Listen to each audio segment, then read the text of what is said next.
First, the latest on what we're learning about Russell Bloodworth, the Bentonville-based photographer accused of producing child sexual abuse materials using Grok AI.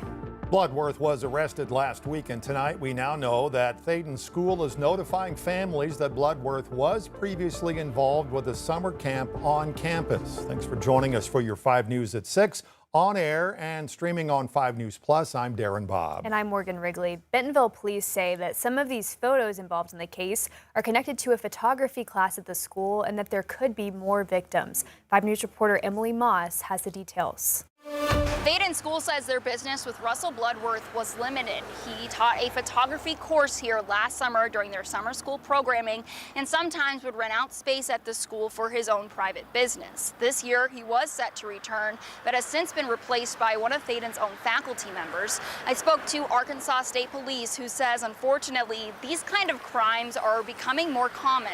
Bentonville photographer Russell Bloodworth is accused of using Grok AI to create sexually explicit images of children using photos he took for his business. Police say they connected an AI-generated explicit image of a child from a tip to Bloodworth's summer photography class at Thaden School. They later found even more images on his phone after serving a search warrant. In a statement, Thaden says it sent a communication to families after learning of the arrest. Bentonville police say they expect there could be more victims as they continue this investigation. Court records also alleging that some of the AI-generated images were so realistic they were difficult to distinguish from real photographs. Sergeant Corin Battle with the Arkansas State Police Internet Crimes Against Children Task Force said that's a trend law enforcement is seeing more of as the technology continues to improve. The speed of it is what's starting to get scary. Thaden says the safety and well-being of its students remain a top priority. Sergeant Battle says one of the most difficult parts of these cases is explaining to the child how an image of them can exist when they never took it. They were just taking an innocent picture, like, on a Sunday afternoon after church, for Easter service or something.